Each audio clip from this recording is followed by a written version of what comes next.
Aminado si Pangulong Bongbong Marcos na responsable siya sa paglobo ng unpaid estate tax ng pamilyang Marcos. Tag-ilan niya, no? Ang sasarap po, ang gaganda ng mga ginto. O ano pa yung ipinangako sa inyo ni Bongbong noon? Di ba sabi nila, pag nanalo ang mga Bongbong, ay pag nanalo ang mga Marcos. Pag nanalo ang mga Marcos, ibibigay niyan ang mga Talyano gold. Kasama bilang co-executor ni PBBM, si former First Lady Imelda Marcos. Mula 23 billion pesos in 1997, lumobo sa 203 billion pesos. Imagine, 1997 pa, Bongbong, di ka pa busy nun. Ang putang inang presidente ng Pilipinas, ang pinakatarantadong presidente sa buong mundo, na si Bongbong Marcos. Oo, kasi meron silang 200 billion na unpaid. 203 billion na unpaid yung estate tax. 203 billion ang hindi pa binabayaran ng pamilyang magnanakaw sa Pilipinas na utang nila sa gobyerno. Utang nila sa gobyerno yung 203 billion na yan. Na nung eleksyon pa ay sinisingil na sila. Oo, kasi si Bongbong Marcos ang solong tagapagmana ng kaharian ng kadiliman ng kanyang mga magulang. O mga bossing, ngayon etong kanilang hindi pagbabayad ng mga buwis sa kanilang mga properties at ari-arian. Lumobo na yan hanggang 203 billion. 203 billion. Yan po ang utang ng mga Marcos na hindi binabayaran sa gobyerno na dapat napupunta sa bunganga ng mga patay gutom na mga porpis beneficiary. Yang 203 billion na yan, mga bossing, ay dapat nakapagpagawa na yan ng maraming mga kalsada na masisira sa loob lamang ng 5 araw. Napakarami na sanang mga tulay niyan. Oo, ng mga substandard dahil yan naman ang legasiya ng administrasyon na ito, puro sira. Na mga wala na nga infrastruktura, sira pa. Oh. Ang dami na nga nilang kinuha sa gobyerno, putang ina, hindi pa magbayad man lang ng utang sa gobyerno. Tapos si Inday Sara, sinisilip natin yung kanyang pinagkakitaan simula nung siya'y vice mayor pa, simula nung hindi pa siya vice president. Sinisilip natin yung kanyang mga bangko, transaksyones, mga BIR boxes ha. Oo, yung kanilang income tax return mag-asawa sinisilip natin. Pero ito 203 billion na utang ng mga magnanakaw na pamilya sa gobyerno, hindi pa nila ibinibigay sa atin. Ano ba yan? Ba't naman ganyan? Hinahabol natin yung pera ng gobyerno, di umano. Sabi nila, pera ng bayan yan, 125 million. Ginastos ni Inday Sara. Pera ng taong bayan yan, kahit piso pa yan, kahit 5 piso, pera ng taong bayan yan. Anong tawag nyo dito? Yung mga kainsuka ng mga dilawang tae at mga loyalistang abnormal. Anong tawag nyo dito sa 200 billion na utang ng mga Marcos sa bayang Pilipinas na sana napapakinabangan natin? Tarantado tong mga to, utang ng utang. Utang ng utang ng mga utang inang ito sa mga bansa para may pera sa Pilipinas. Nanakawin, tapos puta yung utang sa bayang Pilipinas hindi binabayaran itong mga hayop na ito. Oh, yung mga troll, putang ina ninyo. Yung mga troll ko sa Facebook, yung mga troll dito sa YouTube, mga putang ina ninyo, singilin nyo naman yung amo nyo. Mga gago kayo, ang laki ng inutang sa bayang Pilipinas. Walang infrastruktura. Dating 4 trillion lang yung budget natin, naging 7 trillion na. Tapos kahit isang infrastruktura, wala mang ipinatayo yung ogag na yan, gusto pa magpalipad ng racket ng putang ina. O tapos eto, wawaldasin niya yung pera ng taong bayan sa walang kakwenta-kwentang bagay. Buti sana kung nagbabayad ng utang ang walang hiya. Ito yung mga kaibigan ninyo na may mga utang sa inyo. Pag siningil ninyo, hindi magbabayad, may problema daw, hindi pa daw sila nakaka-recover. Pero pag tiningnan mo yung mga Facebook nila, putang ina, nasa samgyupsalan. Panay ang ihaw ng mga karne, putang ina ninyo. Panay papunta nyo sa Mega Mall. Panay pa ang kain nyo sa restaurant, mga hayop kayo, yung mga inuutangan ninyo, yung mga inutangan ninyo. Pucha, halos wala nang makain, magbayad-bayad naman kayo ng utang nyo. Kakapal naman ang mga pagmumukha ninyo. Inubos, nilimas nyo na yung pera ng taong bayan, yung utang ninyo, hindi nyo pa mabayaran, mga walang hiya kayo. O, yung mga basher dito, bayaran nyo yung utang, mag-ambag-ambag kayo, putang ina nyo, total wala naman kayo mga silbi sa buhay. Mag-ambag-ambag kayo kahit tigdi 5 piso dahil mga patay gutom naman kayo. Para kahit papaano pandagdag dito sa pambayad sa ipinagtatanggol ninyong kawatan sa Pilipinas. Hayop kayo, pera ng taong bayan ito 203 billion. Dapat pinakikinabangan natin ito, hindi binabayaran. Tapos, kaya daw niya hindi mabayad-bayaran, busy daw siya. Gago, busy ka saan? Yatirds, salamat sa'yo. Kaya nga isa ito sa sisingilin ni Inday Sara. Pag nanalo si Pangulong Sara Duterte bilang presidente, putang ina, ubos ang ari-arian nyo. 203 billion, puta pa kahit mga kubeta sa bahay nyo, isisequester ng gobyerno yan. Hayop kayo. Tangina ninyo, nangutang na naman kayo, magbayad naman kayo ng utang. Inubos nyo na yung pera ng gobyerno, yung pati yung budget para sa flood control. In-overprice nyo na, kinuha nyo pa pati yung pangpagawa ng proyekto Tapos mga walang hiya kayo, itong utang ninyo hindi nyo binabayaran. Ang tagal na nito, 4 na taong ka na sa pwesto. 4 na taong ka na sa pwesto, hawak nyo ang customs. Di umano, ang dami daw nakukulimbat sa customs. Meron pang ibang mga ahensya ng gobyerno, may DPWH pa. At iba-iba pang mga pinagkakakitaan ninyo. Magbayad naman kayo para naman merong bagong makain yung mga porpoise beneficiaries natin. Nila Tridor, sa outside dyan sa Australia. Mabuhay. Yung mga nagpapakulay, salamat ha. Yung mga hindi nagpapakulay, bumawi kayo. Kasi sabi ko sa inyo, mapupunta kayo sa impyerno, kayo din. Oh.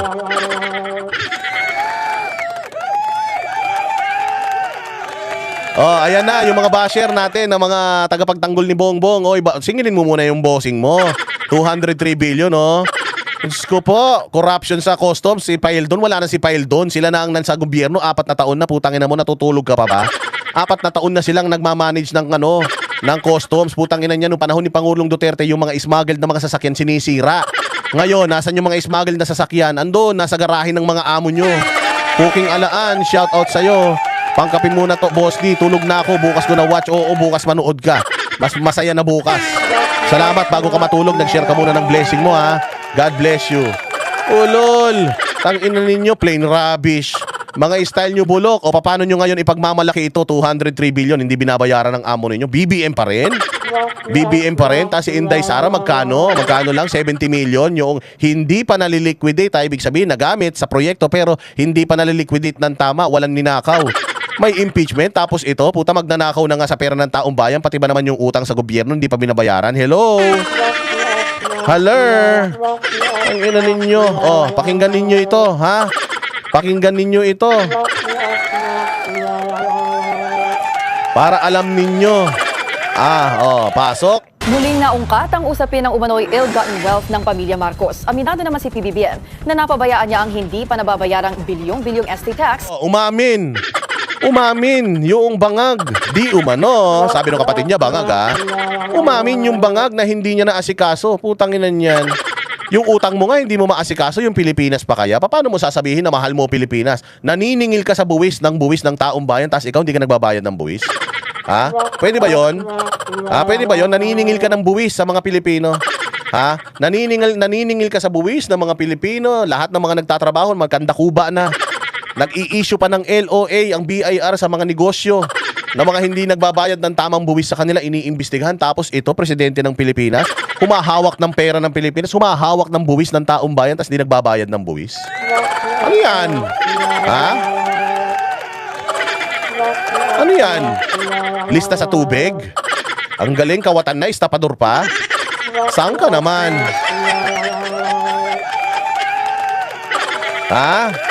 Saan ka naman pagkaganyan? O asan na ngayon yung mga nagtatanggol kay Bongbong? Putangin na ninyo. O pera nyo rin yan, hindi binabayaran. Okay lang sa inyo yan. Tapos ang sagot, masyado akong busy kaya hindi ko naasikaso. Gago.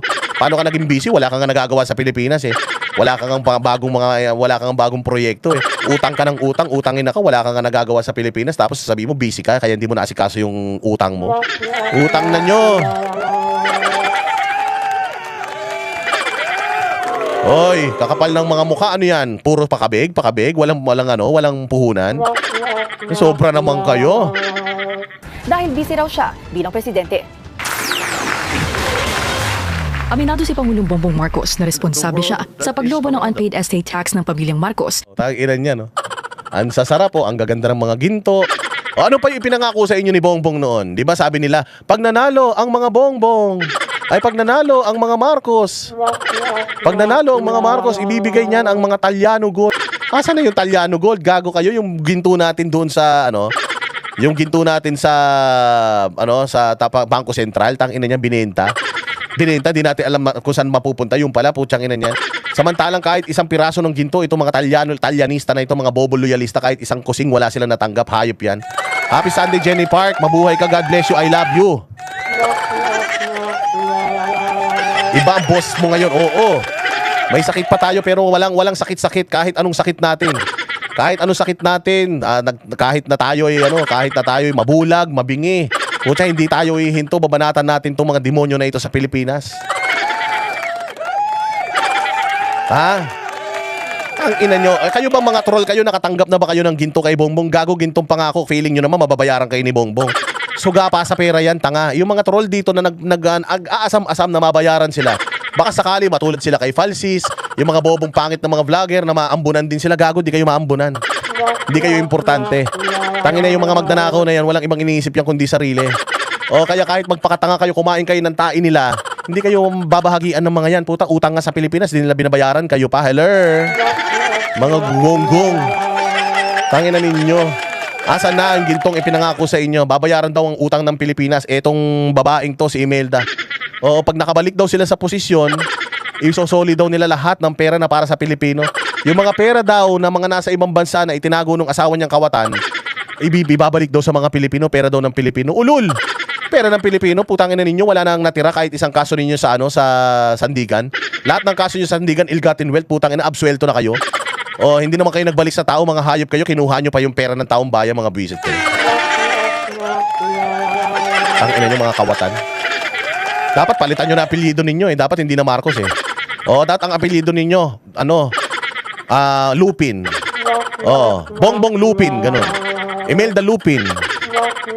Dapat ganun mga apelyido nyo, palitan nyo na. Kaya nga yung sinasabi ni ni Inday Sara kay Amy Marcos, Amy, magpalit ka na ng apelyido. Alam mo ba na sa diksyonaryo ng Pilipinas, pag Marcos is equivalent to magnanakaw? Never again. Hello? Kaway-kaway, mga kultong never again. O, nandito pa ba kayo? Buhay pa ba kayo? Anong lasa ng tain ni Bongbong?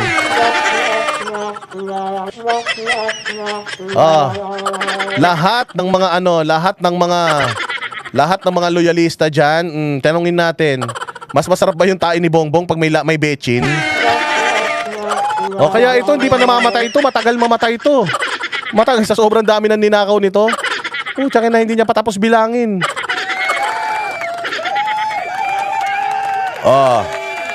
Walang mapipikon walang mapipikon. Sabi ko sa inyo itong channel na ito hindi para ito sa mga malalambot ang puso.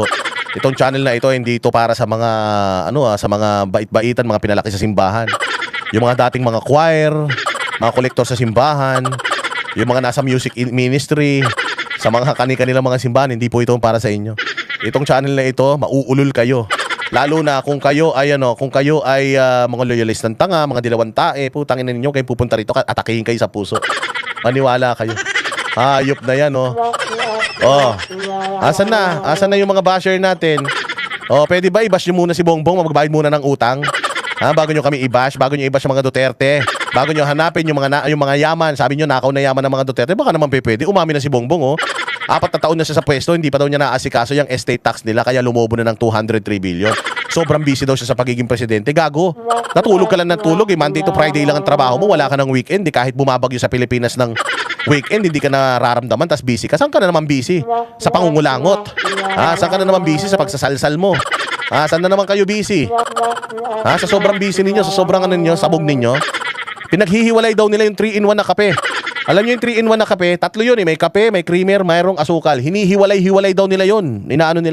Ino-organize nila. Putang ina niyan. Sa lakas ng tama sa utak. Walang iya, palitan nyo na yung apelido ninyo. Wag na Marcos. Pwede magnanakaw, gano'n. Marcos magnanakaw. Marcos Edralin magnanakaw, gano'n. Palitan nyo na para talagang alam na dis. Dahil napabayaan daw niya ang kanyang papel bilang Joshua, maraming salamat sa iyo, mabuhay ka, God bless you. Sige lang, murahin natin ang murahin. Yun lang, libre yan libre. Mataki mo, ninanakawan ka na, di ba? Libre yan. Pumurahin mo lang sila, putang ina sila, kumikita sila, tayo hindi. Di ba? Kaya wag kayo masyadong pikon. Tanginan niyo, magnanakaw kayo, uupo kayo sa gobyerno, magnanakaw kayo, tapos magagalit kayo pag sinita kayo, ulul. Co-executor nito. Kasama bilang co-executor ni PBBM, si former First Lady Imelda Marcos. Mula 23 billion pesos in 1997, lumobo sa 203 billion pesos. Imagine, 1997 pa, Bongbong, di ka pa busy nun. Oo, 1997 pa yung utang ninyo. Putang ina niyan, 2026 na, magto-2027 na. 1997 to 2027, ilang na yun? 30 years na yun. Tama ba? 30 years na yun, boss. 30 years ago, busy ka nun? Ilang taong ka lang 30 years ago? 68 ka man lang ngayon. Putang ina, 58 ka lang nun. Hindi, ka lang nun? Ilan yung 68 siya ngayon, minus 30. Putang inang yan. Pa lang yun? 28 ka pa lang nun. Ha? 38 ba o 48? Mathematics yun nga. Wala akong calculator dito eh. Oo, 48 years old ka pa lang nun, boss. Ha? 48 years old o 38 years old ka pa lang nun, sir? 38, tama, 38. 38 years old ka pa lang nun, bongbong, hindi ka pa busy nun. Wala kang silbi, hindi ka naman nag-aral. Hindi ka naman nakagraduate. Putang ina, saan ka naging busy? Ba't hindi mo binayaran yan? 2027 na ngayon, after 30 years, busy ka pa rin. Yun ang dahilan mo, busy ako, kaya hindi ko naasikaso. Gago. Noon mo pa sana yung nasikaso yan. Putang ina ninyo. Dami-dami ninyo yung pera. Kita nyo kung gaano kasinungaling tong mga hayop na ito. Nakita nyo? Nakita nyo, niloloko itong mga loyalistang mga tanga. Sila naman tuwan-tuwa. Ay, nasaan ka naman? 38 years old, utang na nila yan. O sige, bigyan natin ng 10 taon. Hanggang 48 years old ka, boss, busy ka? Oo, ngayon ka lang naging presidente, 2022, putsang ina, tapos idadahil mo, hindi ko naasikaso yan kasi busy ako maging presidente. Gago.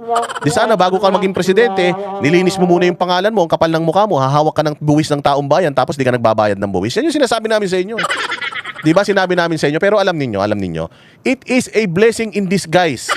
It is a blessing in disguise. Muntik pang tumalbog yung mic ko. Oh, Jojo Hugo, salamat. Adik lang ang may ganyang klaseng kakapal ang mukha. Oo. Hindi ako nagsabi niya na, si Jojo Hugo ha.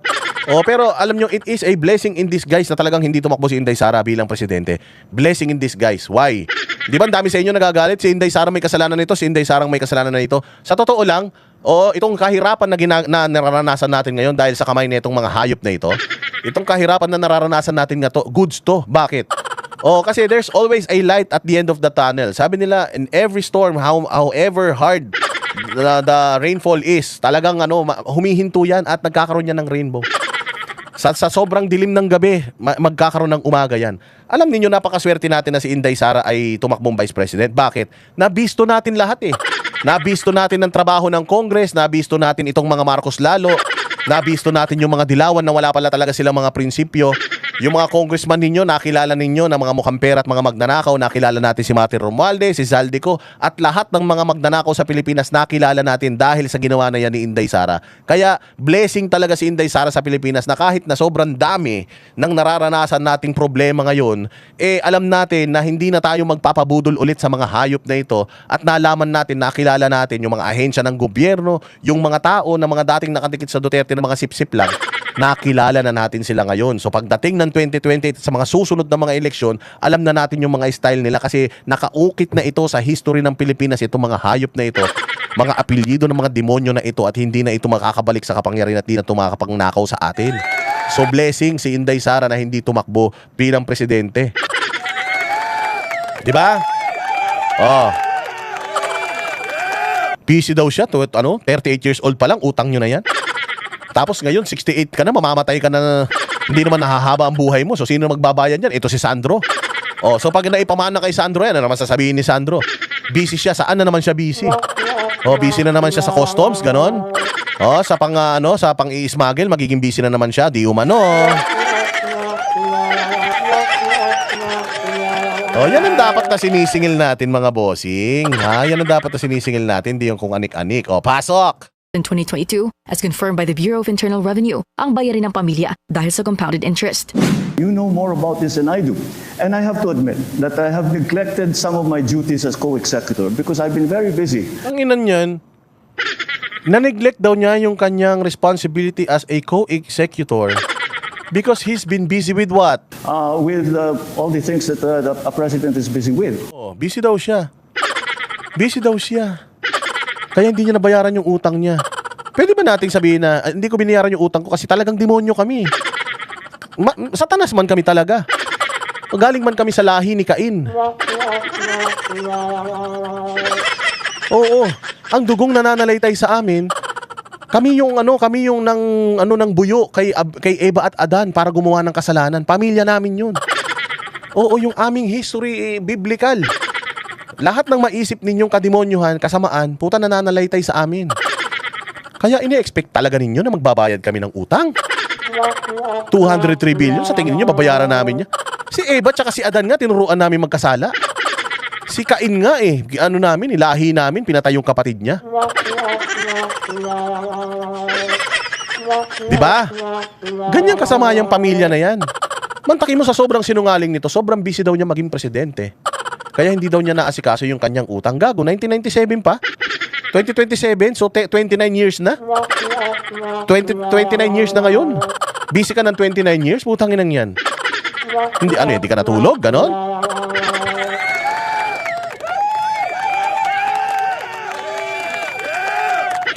Ay, Diyos ko po. O, tiyangin yan. O, lahat ng mga follower ni Bongbong Marcos, mag-ambag-ambag kayo. Para naman may tulong kayo sa bayan, putang ina, magnanakaw na di umano yung amo ninyo, estapador pa. Kaya pala si Luis Tro, di nagbabayad ng utang kay Inday Sara. O, kasi si Bongbong nga, 2.3 billion, utang niya pa sa gobyerno yan. Ilan tayo mga Pilipino? Ilan tayo mga Pilipino? 115 million yata tayo sa buong Pilipinas. Mantakin mo utang ni Bongbong sa atin lahat yan, di niya binabayaran. Si Luis Tro, isang tao lang pinagkakautangan niya, si Inday, babayaran niya pa. Hello! Hayop yan, oh. Bayad-bayad din pag may time, boss. Bayad-bayad din pag may time. Putang ina, naka-Maybach ka eh. Naka-Maybach na Mercedes. Meron kayong mga chopper. Putang ina, dami ninyong mga ali-arian, yung anak mo. Puta, party ng party. Yung anak mo, dami mga ari-arian. Bayad-bayad din pag may time. Bukod sa wala raw masyadong alam sa kaso ang Pangulo, sa pagitan ng presidential duties at ng usapin sa estate tax liabilities ng Marcos family, hindi raw ito ang kanyang priority dahil usaping pampamilya naman ito. Di daw niya priority yan. Hindi niya priority yan. Kasi usaping pampamilya. Gago, hindi yan usaping pampamilya, boss. O, utang niyo yan sa gobyerno. Hindi yan usaping pampamilya. Hindi niyo yan utang sa isa't isa. Hindi mo yan utang kay Aimee, hindi mo yan utang kay Erin, hindi mo yan utang sa nanay mo, utang ina mo. Utang niyo yan sa bayang Pilipinas. So, hindi yan usaping pampamilya. Usapin po yan ng pang-estado. Kasi, yung pera na yan, sana mananakaw pa ng mga congressman. Kung ibabalik mo yan sana sa pondo ng Pilipinas, babayaran mo yan, di sana may nanakawin bago yung mga kaibigan mo. Sobrang sugapa mo naman. Sabi niya siguro, bakit ko pa ibabayad to? Bakit ko pa ibabayad to? Mapupunta to sa buwis ng taong bayan. Ako rin naman may-ari ng buwis ng taong bayan. O, ganun din. Ba't ko pa ibabayad to? O, akin din naman to eh. Buwis to ng taong bayan. Akin to. Ako may-ari nito eh. Aray ka! Pero saan nga ba nagmula ang bilyong pisong bayarin na ito ng mga Marcos? Ayon sa Supreme Court, inaudit ng gobyerno ang lahat ng obligations ni Marcos Sr. pagkatapos ng pagkamatay nito sa Honolulu, Hawaii in September 1989. By 1991, lumabas daw sa investigasyon na lumabag sa National Internal Revenue Code ang pamilya. Lumabag sa National Internal Revenue Code. Tapos si Inday Sara, pinabubuksan yung BIR box. Kawatan nga ni. Saklap. Ang hirap mo kalaban, Boss Dada. Ang hirap mo kalaban. Mag-isa ka lang. Samantalang itong mga vlogger ni Bongbong, pag samasamahin mo yung utak, hindi kayang makabuo ng utak na kasi laki ng sayo. Tainan niya mga kawatan. Ito yung pinaglalaban ng mga dilawan. Ito na yung mga sinasabi ng dilawan na never again, never again. Nagpakamatay si Ninoy Aquino para lang sa inyong mga dilawan tae kayo. Pukin ang ina nyo. Tapos si Chris Aquino may picture pa kay Lisa Marcos. Hayop kayo. Hayop kayo, mga kupal talaga kayo. Tanginasan na yung mga dilawan ng mga kaibigan ko na dating nagtatanggol sa mga galit na galit sa mga Marcos. Martial law, never again, mga human rights violation, ill-gotten wealth. Puta, eto na, wala na natira kahit na isang kaso sa Sandigan Bayan. Simula naging presidente si Bongbong, na-dismiss na lahat. Hayop na yan. Tapos eto pera, estate tax, putsang inang yan. Mantakin mo, ikaw, taon-taon. Nagbabayad ka ng buwis. Halos putang ina, umautot ka na sa kakabayad ng buwis. Tapos putsang malaman-laman mo, magkano lang yung buwis mo, sinisingil ka. Hoy, magbayad ka na ng buwis, magkano lang buwis mo? Ano lang yan? Yung tax na binabayaran mo, 3,000 lang yan isang buwan. Magbayad ka na, 30,000 lang yan sa isang 10 buwan, o 40,000 lang yan sa isang taon. Magbayad ka na, putsang ginaganong ka, samantalang si Bongbong 203 billion, di nila masingil-singil. Haler! Ang ina niyan. Alam mo, ito nga yung sinasabi ng mga artista, dapat hindi tayo magbayad muna ng buwis. Bukod sa ninanakaw, yung presidente nga natin, ang laki ng buwis, hindi binabayaran eh. Tapos tayo magbabayad ng buwis, tapos nanakawin lang nilang, masaklap, tapos sila hindi nagbabayad ng buwis. Mga hayop kayo. Tapos meron pa ito si Erwin Tulfo na bagong pautot na naman na marami daw mga government officials at mga halal ng taong bayan hindi daw nagbabayad ng bill sa kuryente. Sana all! Bigo itong makapagbigay ng written notice of death ng dating Pangulo at magbayad ng income tax returns para sa mga taong 1982 to 1986. Oy, Jojo Hugo, salamat sa iyo. Tama ka dito sa sinabi mo. Duterte lang ang nakapag-unite sa loyalista. Duterte lang talaga. Sa sobrang ayaw nila sa Duterte, nagkampi-kampi sila. Anak ng tinapay, kawawa naman. Oo, Diyos ko, mga probinsyano lang kalaban ninyo. Pucha, nagsipagkainan kayo ng mga tain ninyo. Kumbaga, sa Tsoktsakan, nag-69 kayo. Oo, nagsipsipang buldit kayong mga hayop kayo. Mga dilawan at saka loyalista para lang mapabagsak nyo mga probinsyanong mga Duterte. Apakahina nyo naman nila lang. Dahil dyan, nag-issue ng deficiency tax assessments ng BIR para sa mag-asawang Marcos Sr. and Imelda Marcos, pati na rin kay PBBM para sa income taxes niya from years 1982 to 1985. By 1993, nag-file si PBBM ng petitions for certiorari and prohibition sa korte. Paano mo sasabihin na gusto mo magbayad? Nag-file ka ng certiorari prohibitions para hindi matuloy yung desisyon ng Supreme Court. Saan ka naman? Sinungaling talaga tong upal na ito. Pero ayon sa High Court, hindi nila pwedeng tanggapin ang argumento na walang due process na naibigay sa petitioner ang Pangulo dahil disregarded naman daw ng kampo nito ang tsansang mag-object sa gobyerno. Mahalaga raw ang tax collection bilang lifeblood ng pamahalaan ayon sa SC at sa pag-uphold nila sa desisyon ng korte, dagdag ng High Court, he who comes to court must come with clean hands. Otherwise, he not only taints his name but the very structure of established authority. Decades later, naninindigan si PBBM na hindi ill-gotten wealth ang kanilang mga ari-arian dahil hindi naman daw nila pananalunan ang civil cases kung totoong ill-gotten wealth ang mga ito. Yun na nga, hindi daw yan nakaw. O mga dilawan, pwede nyo bang kampihan si Bongbong ngayon na hindi nakaw yung mga ninakaw ng tatay niya? Hindi pala nakaw yun. Saan galing yun? Ang dami na sapatos ng nanay mo, posible naman. Sa buong mundo, siya lang ang may ganun karaming sapatos na kayo magnanakaw. Hindi daw ill-gotten wealth yun. Kaya daw sila nananalo sa mga kaso kasi daw napatunayan nila na hindi pagnanakaw yun. Gago, kaya kayo nanalo, naging presidente ka. Kaya kayo nanalo sa mga kaso ninyo kasi naging presidente ka ng Pilipinas. Yun lang yun, pinagsasabi mo. Isa sa dismissed for future cases laban sa pamilya at umano'y cronies nito ay ang 102 billion peso case na ibinasura ng Sandigan Bayan. Mantakin mo, binasura na ng Sandigan yung 102 billion case nila. Shout out sa mga magnanakaw ng motor at alagang hayop ng mga nalulubog ng mga baha sa San Miguel, Kalumpit, Bulacan. Putang ina mo, nalubog na sa baha yung mga nalubog na sa baha. Oo, ibalik ang mga Duterte, OFW Dubai. Grabe naman, shout out mga magnanakaw ng motor at alagang hayop ng mga nalulubog sa baha sa San Miguel at Kalumpit, Bulacan. Grabe naman kayo dyan sa San Miguel. Putya, ninanakaw nyo yung mga hayop at saka yung mga motor. Paano ba naman hindi magiging magnanakaw yung mga yan? Magnanakaw yung mga nasa gobyerno. Yung mga nasa gobyerno nga magnanakaw, pwede sila din. Oo, di ba? Hayop naman talaga. Oo, yun na nga. So, na-dismiss na daw yung kanilang mga kaso. So, ibig sabihin daw, hindi daw nakaw yung yaman na yan. Palakpakan natin, palakpakan.